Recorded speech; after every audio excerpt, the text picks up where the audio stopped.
Hey everybody, welcome back to my channel. My name is Stephanie Bree. I know I'm overly critical of Nintendo. That's because I love Nintendo. I'm an actual Nintendo fan.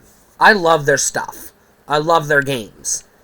The reason I'm overly critical of Nintendo is because they have disappointed me too many times as a consumer, let me down too many times as a consumer, and frankly pissed me off one too many times as a consumer. I still love Nintendo as a entity, as a concept, and I love a lot of their games, especially Mario, Zelda, Donkey Kong, Kirby, etc.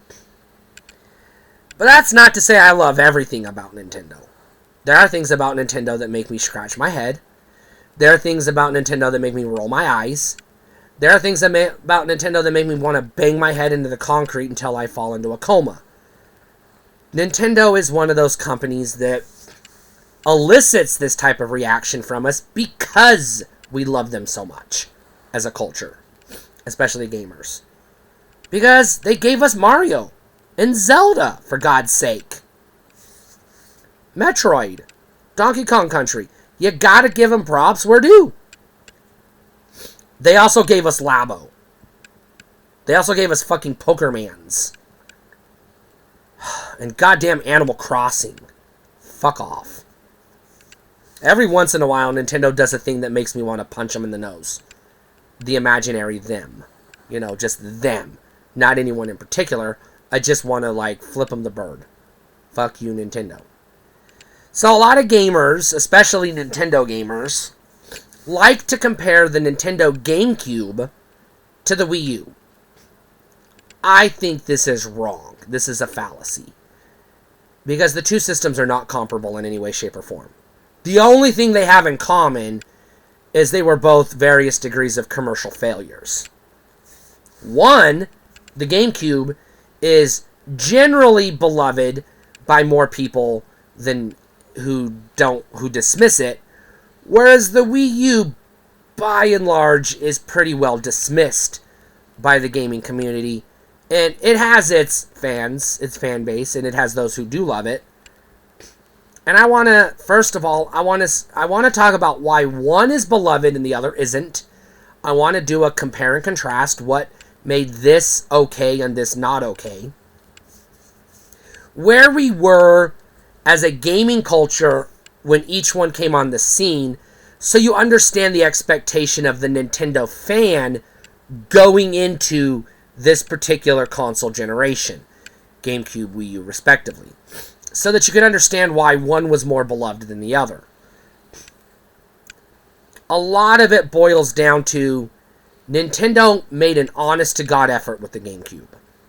Nintendo didn't give two shits about the Wii U. So a lot of it comes down to presentation. Nintendo acted like the GameCube was their necessity to survive. They were going to go out of business if the GameCube didn't succeed. They needed the GameCube to exist.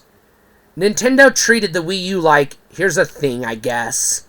You know, whatever. They were dismissive and flippant of the fan base, gamers, the gaming industry, and the console itself. From day fucking one.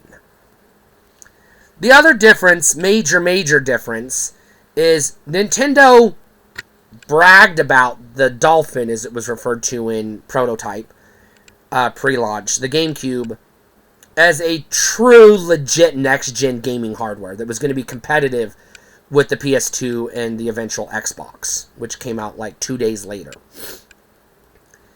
They were trying to make the GameCube something to get people hyped about.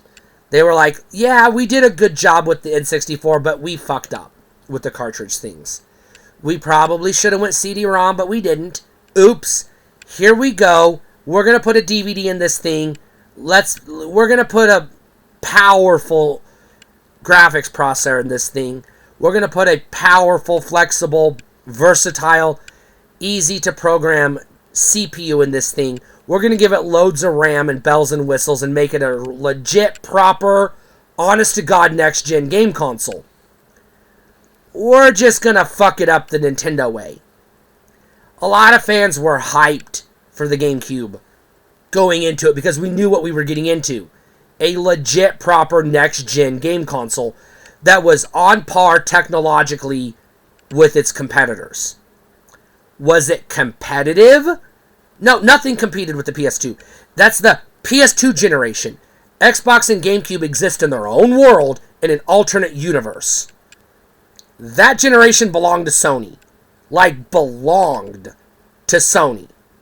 Nothing could compete with the PS2. Nothing. You're talking the difference between 22 to 24 million units, respectively, GameCube and Xbox, versus 160 million PS2s. There is no competition. There is none. That was the PlayStation generation. GameCube existed in its own world where Nintendo fans were like, this is dope, but we also had to deal with Xbox assholes calling us babies for buying a baby's toy, and PlayStation 2 assholes for telling us it doesn't play DVDs. Why would you want it? Because it plays Mario and Zelda and Metroid Prime. Why wouldn't you want it? But anyways, so there was hype going into the GameCube. Damn it, cat! That's not at all the case with the Wii U. Nintendo came out and introduced the Wii U and had the entire world scratching their head, asking, what the fuck is it? Is this an accessory for the Wii? Is it a new console? Is it, what is it? We kept at they were asking these questions until it came out, and even then, magazines and websites were like, well, we think it's a new console, but we still can't tell because it does play Wii games, and it does come with the Wii remote, so even we don't know. And we're the ones that are supposed to tell you what it is.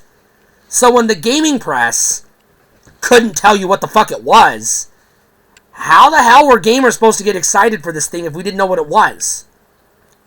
Now, eventually, people figured out it was allegedly a Nintendo's next-gen game console.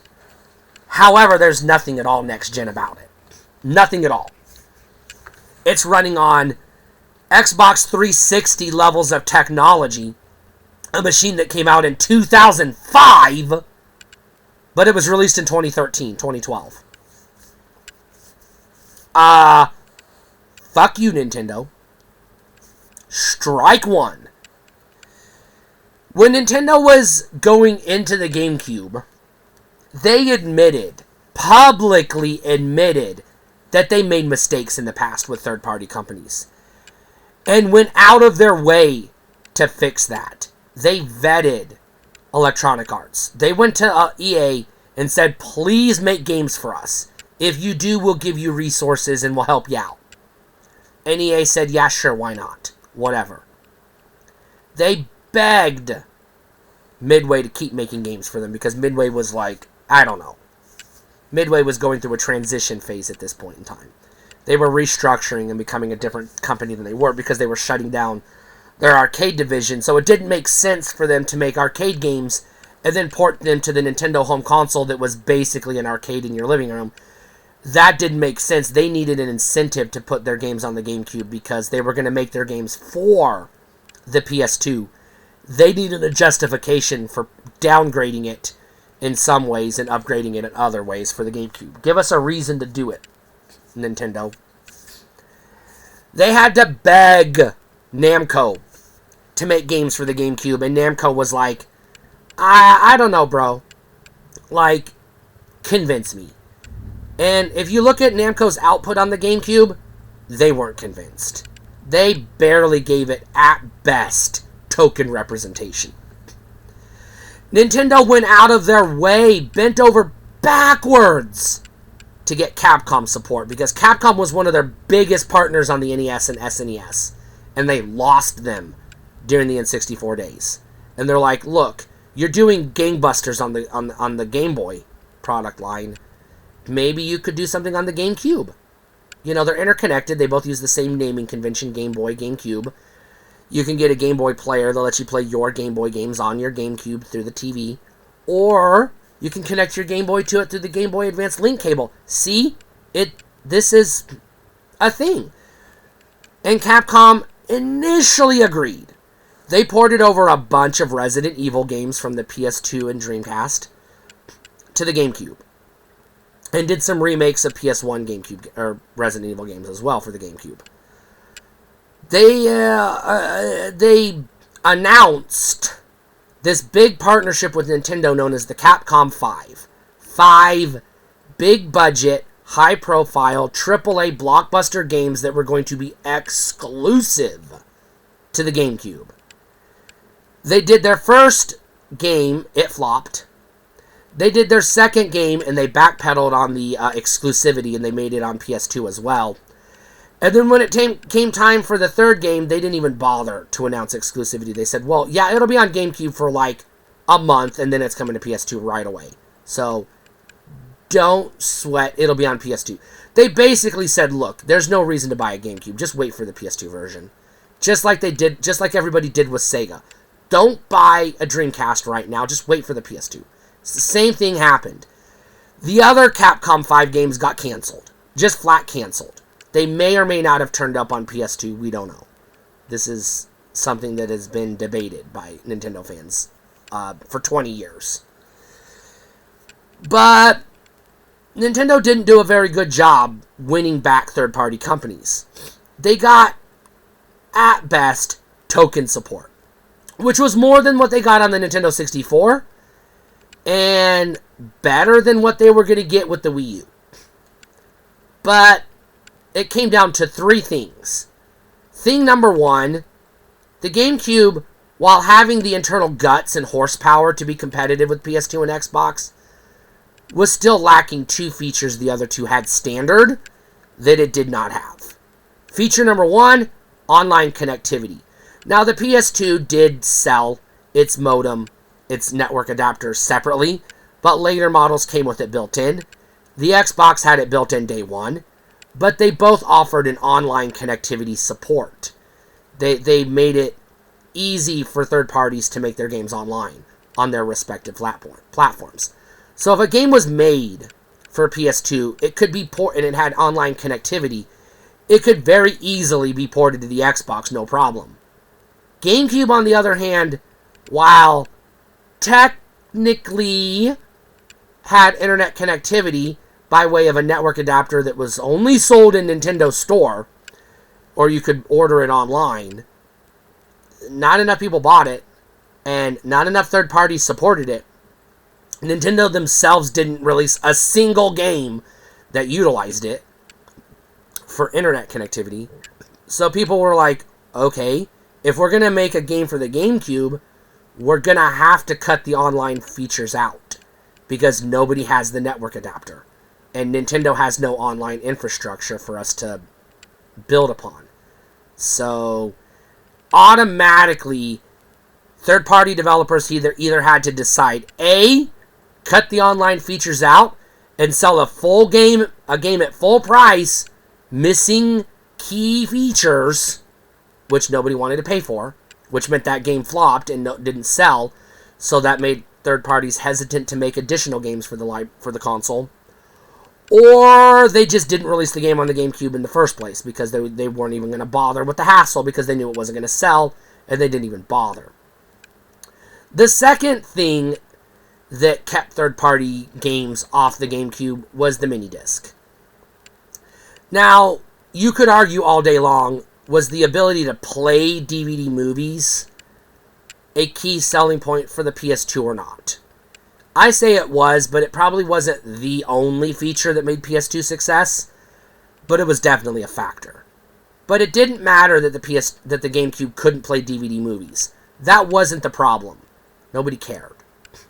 The problem was the mini discs could only store 1.5 gigabytes of information, which was considerably more than a Nintendo 64 cartridge, don't get me wrong, and even slightly more than a Dreamcast disc. But a single-layer DVD could hold 4.7 gigabytes. A dual-layer DVD can hold 8.5 gigabytes. If a game, Grand Theft Auto Vice City as an example, requires the 8.5 gigabyte dual layer disc, there is no goddamn chance in hell you're going to squeeze that game on a 1.5 gigabyte mini disc. It ain't going to happen. So those games were not even possible on the GameCube. Third-party companies didn't even try. Now, there were some games that didn't need the dual layer disc. Games like Call of Duty, Prince of Persia, etc., that only utilized the 4.7 gigabyte disc and probably only like 3.5 gigabytes of the disc anyways. With some compression and cutting out features and restructuring the game, you could squeeze it onto a 1.5 gigabyte disc. So some third-party companies did take the approach of, we'll go ahead and redesign our game for the GameCube to make it fit. But a lot of third-party companies said, no one's going to pay full price for half the game, because they were right, because we didn't. When those games came out on the GameCube and we realized they were missing megabytes and megabytes of content, we were like, nope, not paying full price for it. This should be a $20 budget title, and it wasn't. The game didn't sell, and that told third-party companies, well, we tried. Let's not try again. And so it was a downward spiral. But the first 2.5 years of the GameCube had rock-solid third-party support until things started to spiral out of control.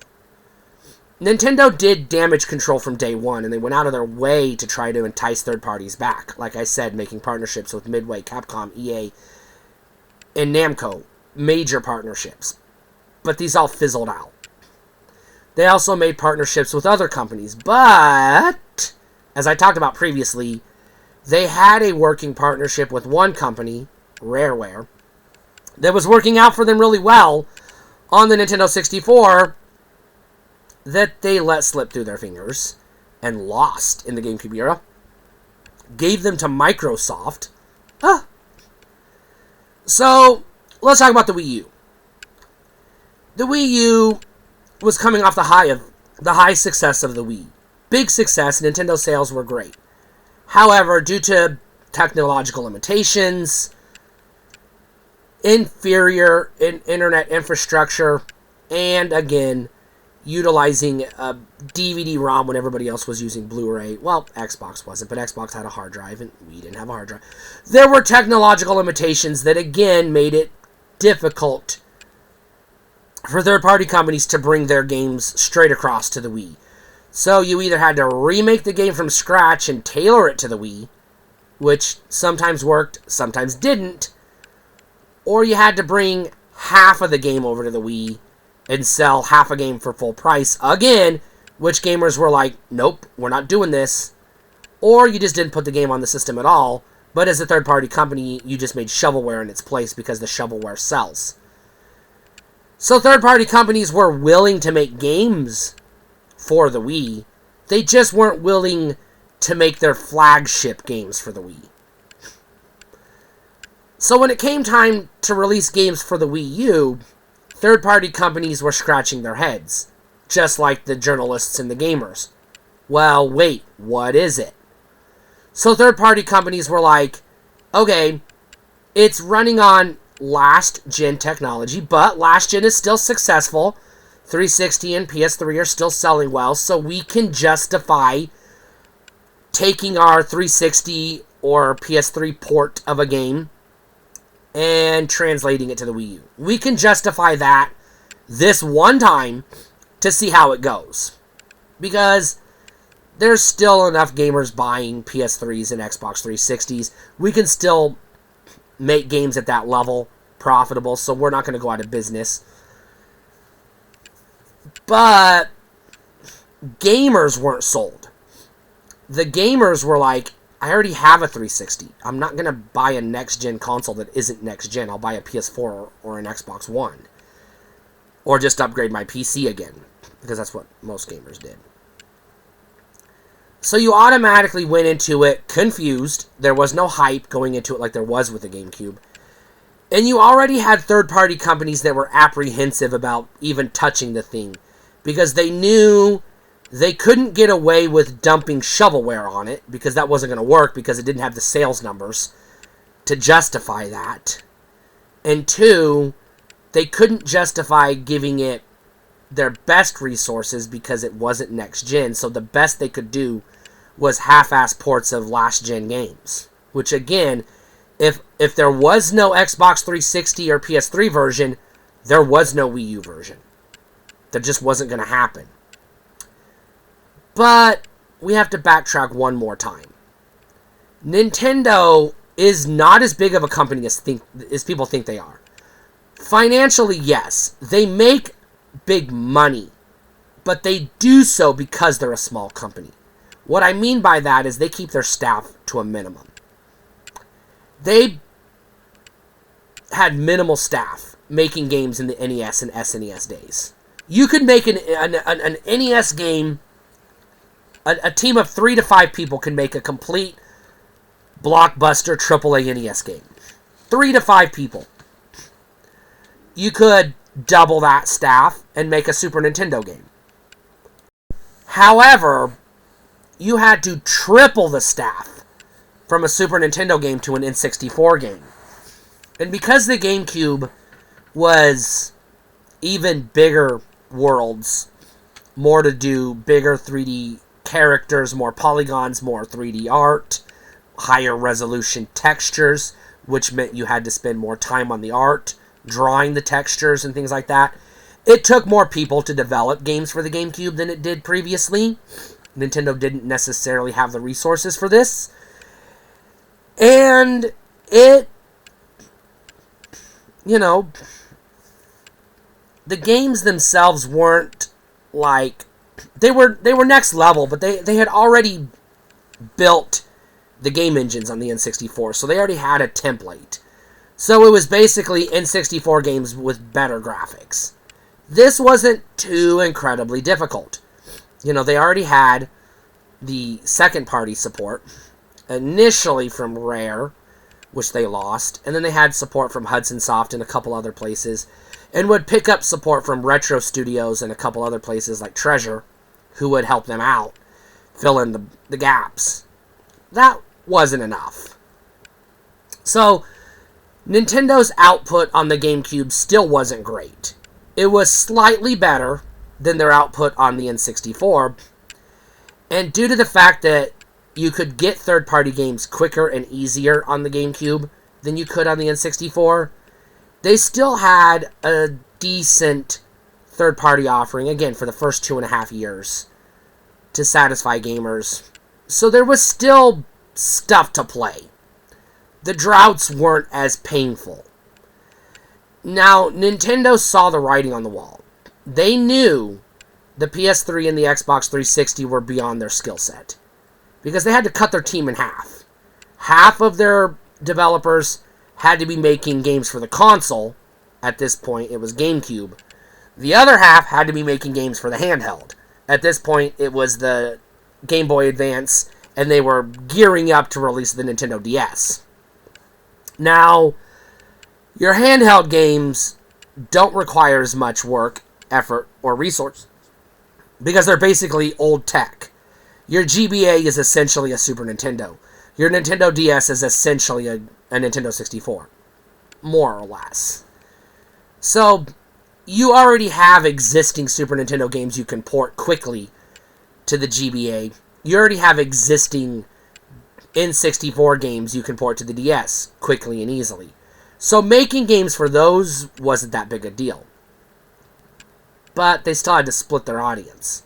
A Nintendo gamer had to decide, were they going to buy the console and be disappointed with droughts and incomplete games at full price? Or were they going to settle for the handheld and just make do with that?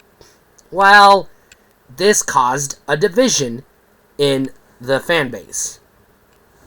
A division that hurt Nintendo. Because the console loyalists like me were losing patience with Nintendo. And the handheld loyalists were satisfied all day long. And then you had the people that bought both, and then you had the people that wanted both but couldn't afford them both. So there just weren't enough gamers to go around. Because your Nintendo audience is only so big. If so many of them are buying the handheld, but they're not buying the console. The handheld's going to be a runaway success. The handheld's going to be a failure. Or, I mean, the console's going to be a failure. Eventually, they would learn their lesson, and we got the Switch, but I'm getting to that. Nintendo decided they didn't want to go next gen with the Wii because they didn't want to expand their offering. They didn't want to hire more developers and have to learn HD games. They weren't ready for that. So they went the opposite direction. They simplified the console. They said, well, we're going to operate on current gen GameCube level hardware for graphics and GPU and RAM, etc. with slight bumps, slight upgrades, y'all. Slight. And we're going to really lean into the motion controls so you can get away with making, let's just say, not as good looking video games as the competition. They couldn't get away with this with the Wii U. The Wii U was billed as the HD system, the next gen system.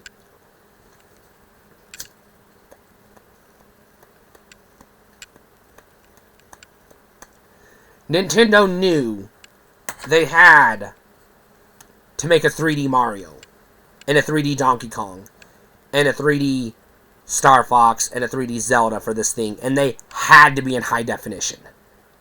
They had to be. And they had to be next gen, as next gen as they could make them. They had to look good. They couldn't half-ass it. The gamers were not going to put up with this again. We put up with it with the GameCube, we put up with it with the Wii, we were getting tired. Gamers were getting fucking fed up. We were over it. We were over it by the time the Wii U came out. So whereas there was hype for the GameCube, things were in place to keep us satiated throughout the GameCube and kind of placate us during the Wii era. When the Wii U came out, we were burned out. We were tired of it. We were over their shit. We knew third parties were going to abandon the system, and they did, right the fuck away. We knew the game system was not going to get the shovelware the Wii got, which is kind of a good thing, but it also meant game droughts. And we knew, because they are a relatively small software developer compared to the other guys in terms of human staff on the payroll, they don't have the ability to make big budget AAA blockbuster open world 3D games in high definition in a timely manner. They could basically do one of these games a year, which they did. The console was on sale for 5 years. It barely got 5 legit Nintendo blockbusters. Like, true, all of the bells and whistles, proper HD, full-on next-gen blockbusters. Barely got 5. They knew this going in. They knew that they couldn't get away with making one game a year, so they had to drastically cut costs wherever they could. This is where you got small titles, like the Donkey Kong Mario March of the Minis, or whatever it was called. Great game. That's clearly a Nintendo DS game that they just threw on the Wii U. And then you got NES Remix, which is clearly a Nintendo DS game they just threw on the Wii U. And they even proved that by porting it to the 3DS. No changes. Just a straight up port. Oh, it's a 3DS game running on the Wii U. They built from the ground up, which meant they limited the game, Super Smash Bros. For the 3DS Wii U, for the 3DS, and then ported that to the Wii U. So you got a handheld game on your console. Again, they kept doing this. Splatoon is one of the biggest games they put out on the Wii U, and even it is kind of not really on the level of the types of games you were seeing on the competition. It was new, exciting, fun, and original. That was the best you were going to get. Now Nintendo also turned to their, partners to help them out. And they loaned Link and friends to, I believe it was Koei? I can't remember. Basically somebody to make Hyrule Warriors. And then they did Captain Toad, which was another handheld game on the console. There were a lot of this. There was a lot of this.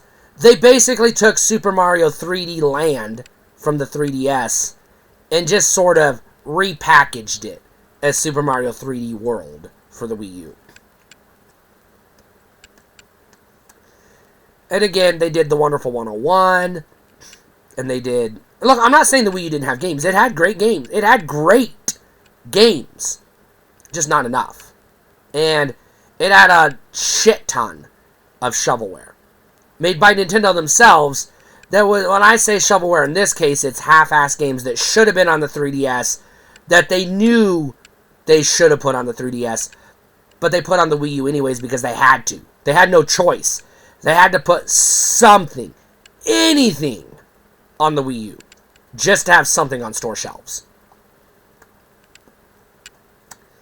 Obviously, if you look at the sales and you go back and read the threads online, gamers didn't respond favorably to this.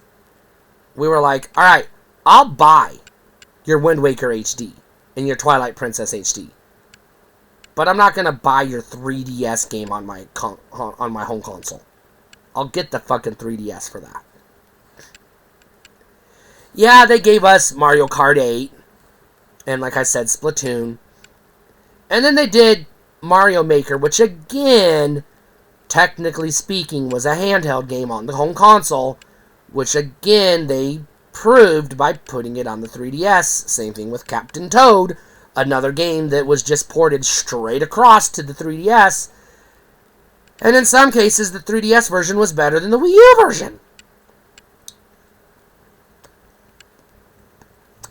Because the 3DS had to be a success because they knew the Wii U was not. Nintendo didn't have the skills, capability, or experience to make big budget blockbuster next gen 3D open world high definition games. But they were doing it anyways. It took them the entire 5 years the Wii U was on sale to get Breath of the Wild out. And it got ported over to the Switch as a launch title because they gave up on the Wii U. They're like, look, it's too late for this thing at this point. If that game came out 2 years earlier, who knows what could have happened.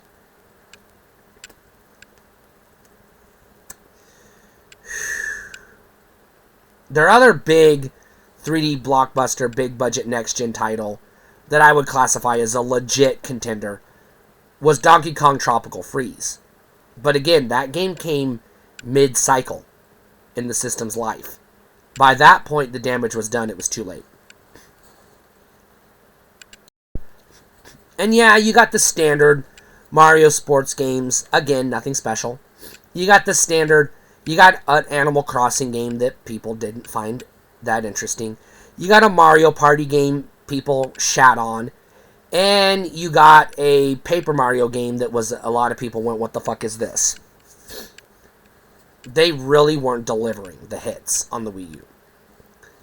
I mean, the GameCube gave us Metroid Prime, Pikmin, the aforementioned, the original Animal Crossing, the Wind Waker, Mario Sunshine, just banger after banger. The Wii U, it was just like, well, okay, we got Mario 3D World, what's next? Well, we gotta wait 2 years for the next game. Okay, what's next? Well, you gotta wait 2 years for the next game. Well, the system's only on sale for 5 years. How long do you want me to wait? Well, we don't. We want you to wait for the Switch. At the time, they were calling it NX. They were even telling us, don't buy the Wii U. We're giving up. Just wait for the Switch. Just wait for the Switch. They even told us this in so many words. Third-party companies left in droves very quickly. They dropped the Wii U like a bad habit. They just walked away. They didn't even finish games that were in development. They just said, nope, we're done. We're not even going to fuck with this thing. You got some pretty rock-solid EA Sports games on the GameCube. You got some exclusive EA Sports ports to the Wii. You got shit all on the Wii U. Fucking one Madden game and that was it. That's it. You got EA made the one game and then walked away and said, "Never mind, we changed our mind." And walked the fuck away. What the fuck is left? Indie titles. This is something the GameCube didn't have. Shovel Knight Adventures. Angry Video Game Nerd Adventures. Child of Light. Although I think that was Wii and not Wii U. But I digress. You also had the Virtual Console and the eShop. These were things that existed on the Wii and kind of sort of held us over that you didn't really have on the GameCube. Although you kind of did if you considered the Game Boy Player and GBA connectivity as a way to get more games on your GameCube, which is what I did. I bought a Game Boy Player, then I had games to play on my GameCube with my GameCube controller on my TV. So it was basically the same concept. But these were games you could get on Steam, PS3, Xbox 360, PS4, Xbox One, Ouya, Android, iPhone. These were not games that were exclusive at all to the Wii U. You didn't have to buy a...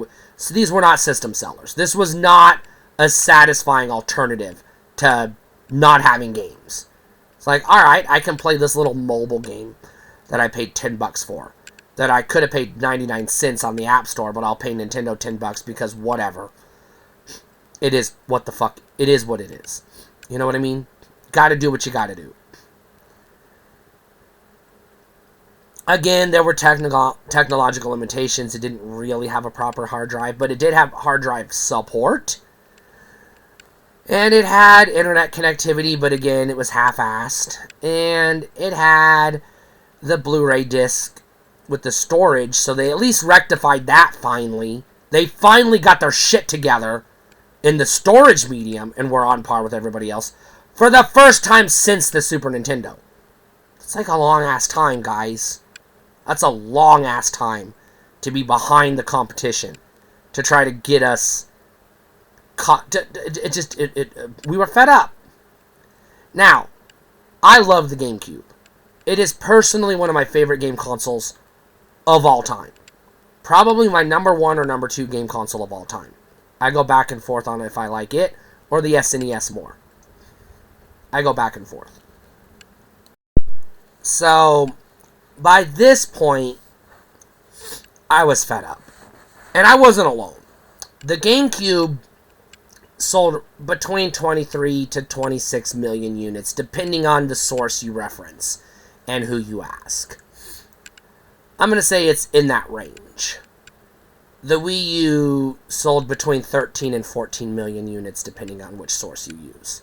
The high number is just over 14 million, but the most commonly cited number is 3.7 million. 13.7 million, excuse me. So, yeah, not great. Just barely better than the Dreamcast. Little bit better than the Sega Saturn. Those were failures, people. The Wii U was a failure. The GameCube was a failure compared to the PS2, but everything was a failure compared to the PS2. The GameCube still sold around 24 million units, which is pretty good. Nintendo has done better, but the benchmark is 20 million. If you can sell 20 million units of a game console, that's considered a success. The GameCube beat that. The Xbox didn't do any better, and people consider it a success. So why is the Xbox's 24 million a success and the GameCube's 24 million a failure? Because people are dipshits. That's why. The GameCube was making money for Nintendo. So was the Game Boy Advance, the Game Boy Player, the Game Boy Color, and the e-reader. Well, the e-reader didn't make that much money, but also so was Pokemon. The Wii U was not making money. The Wii U was losing money for Nintendo. The 3DS was barely making money. It was not making enough money to offset the Wii U's losses. Nintendo got desperate and introduced Labo? No, that Labo came later. What was it? The little miniature figures. The little minifigures. Amiibo. They got desperate and introduced Amiibo and the NES Classic and the SNES Classic because they needed something on the market to put money in the bank. Because the Wii U wasn't doing it and the 3DS was doing well enough, just not well enough to offset the Wii U's losses. The Wii U was beyond a failure. It was an abysmal failure. Now, this is all well and fine and everything. It had great games, like I said. It did have some great games. So, normally what would happen is time would pass, people would rediscover it, and even though it's no longer next gen or current gen or any of the sort, collectors are going to look for the system to get the games because, it still had some fairly good games. I've mentioned that repeatedly. Just like they did with the GameCube. People are rediscovering the GameCube. But they're not rediscovering the Wii U. Why? What's different? Well, remember when I said Nintendo's a relatively small developer? That's still true. They did the smart thing by merging their two divisions, handheld and console, into one by releasing the Switch, which meant they could have everybody who makes games for them making all of their games for one platform, one unified ecosystem. So they didn't have to decide which game to put on which platform, where to put the resources. They could just say, we're going to make this game, and it's just going to come out on the system. Which meant Nintendo could theoretically increase their output. And while the Switch is technologically not on par with PS5 or even the Xbox, whatever the fuck, Series something or other, it's close enough to PS4 and Xbox One. It's close enough. Those consoles are still being sold and games are still being made for them. The third-party companies can still make pretty decent games for the Switch and get away with it.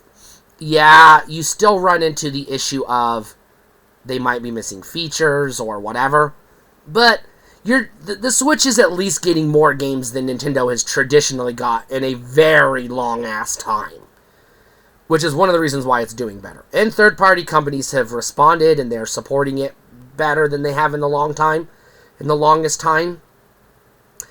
They're still doing gangbusters with indie titles. But Nintendo made a major smart move for the Switch.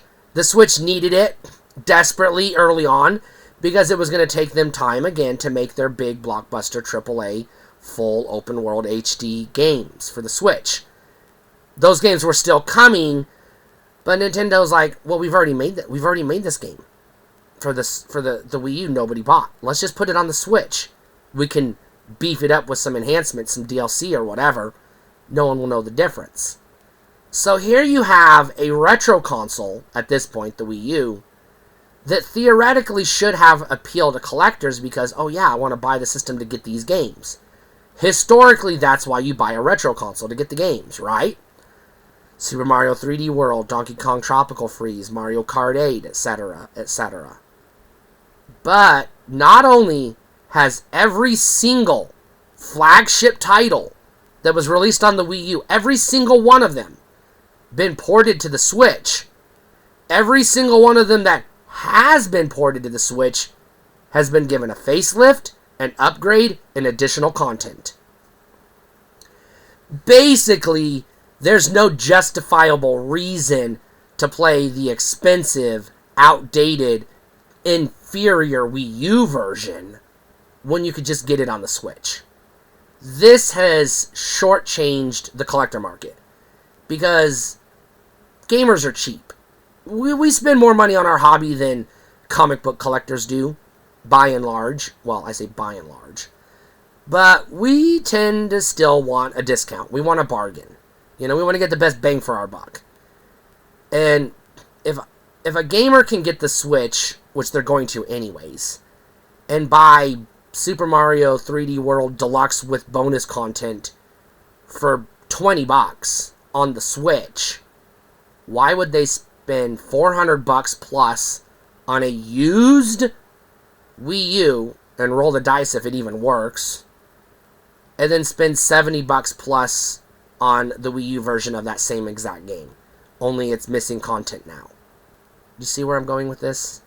You don't really have this issue with the GameCube, because the only games that have been brought over from the GameCube to the Switch enhanced is like an HD remake of like Pikmin and Luigi's Mansion, which I failed to mention, sorry. Great game, forgot to mention it.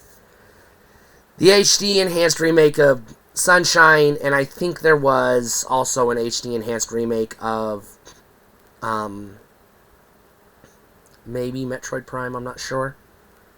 And Legend of Zelda, maybe, I'm not 100%. But basically, there's not a lot of GameCube games that have been brought over to the Switch. Most of your GameCube games are still exclusive to the GameCube. By and large, more or less. Well, your GameCube exclusives, I should say. Now, if you're going to collect for that generation and you want to play third-party games like, I don't know, Gun or Mortal Kombat Deception, get the PS2 version, because at least then you're getting the whole game. The GameCube version isn't worth it, because you're only getting most of the game. If you're buying a GameCube, you're buying it for Luigi's Mansion, Mario Sunshine, Star Fox Adventures, etc., etc. You don't really have that on the Wii U, because all the games you would buy to play on the Wii U, save for one, which we all know, Xenoblade Chronicles X, has a superior version or a legit alternative on the Wii U, in the case of like Animal Crossing. Basically, there's no justifiable reason to shell out the money that you would have to get a Wii U to play the games that you can just get better versions of on a better system, frankly.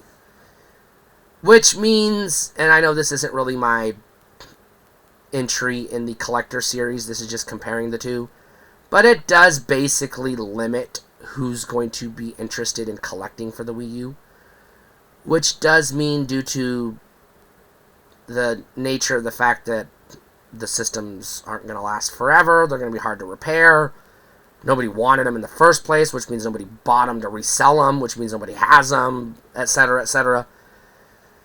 It's going to take a special type of collector to want to give a shit about the Wii U, and I just don't know if there's enough of them to sustain that market. And that's the biggest difference between the Wii U and the GameCube, and that's the biggest reason why the GameCube is beloved, because there was hype going in. It still felt like Nintendo was trying to be competitive. They were still, making an effort. Whereas the Wii U, it felt like they gave up. So we gave up. And because of that, and because of the fact that all the best games on the Wii U are available on the Switch in better versions anyways, and there's still a shit ton of exclusives on the GameCube you can't get any other way, there's still people that have fond experiences playing the GameCube. And I'm not saying nobody has that experience playing the Wii U, because I had one. I loved it. Don't get me wrong. I'm just not going to seek out a used Wii U. If I want to revisit those games, I'll just get a used Switch, because it's got the better versions of those same games. I'd rather play Smash Bros. Ultimate with every piece of content I could ever imagine versus the half-assed Wii U port, which is basically a 3DS game on the home console. No thank you, I'll pass. There are going to be hardcore collectors that will want to seek it out, who will eventually be sorely disappointed when they find out that the DRM on the console is no longer usable, and some of those games are no longer playable. But that's a problem for pirates to figure out. So those are all my reasons for why people remember the GameCube fondly, the Wii U not so much. Do I think people are going to eventually reevaluate the Wii U like they did the GameCube? No. And the reason why I say no is because the reasons to reevaluate it would have been the software. Because the hardware is atrocious. There's no legitimate reason for the hardware to be what it was. So I think that people who would conceivably revisit the Wii U are going to just be better served buying a Switch instead. I think that's going to limit the number of people that want to revisit the Wii U. And likely, because the Switch is selling so well, those games are going to be more accessible on the Switch anyways because they're going to sell better numbers, which means they're going to be cheaper in the long run. Which again is going to limit the appeal of collecting for the Wii U. And because it's going to require a tech-savvy hacker to get it working as it originally worked when it was new, that's going to be beyond the skill set of your average retro gamer. You know what I mean? Your 40-year-old dad with teenagers who just wants to relive his childhood. He's not going to go through all the hoops to get the Wii U to work so he could play a game he could have just played on the Switch. And that's your bread and butter when it comes to retro gamers. That's your market. There is not really a market for retro Wii U right now. Will the homebrew scene step up and rectify this? Probably.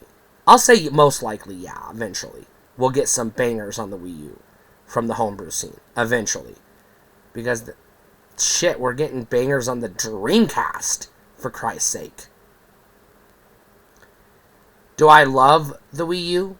You know what? Yes, I do. I actually legitimately do, despite everything I've said. Because I had fun playing it when it was the current gen Nintendo console.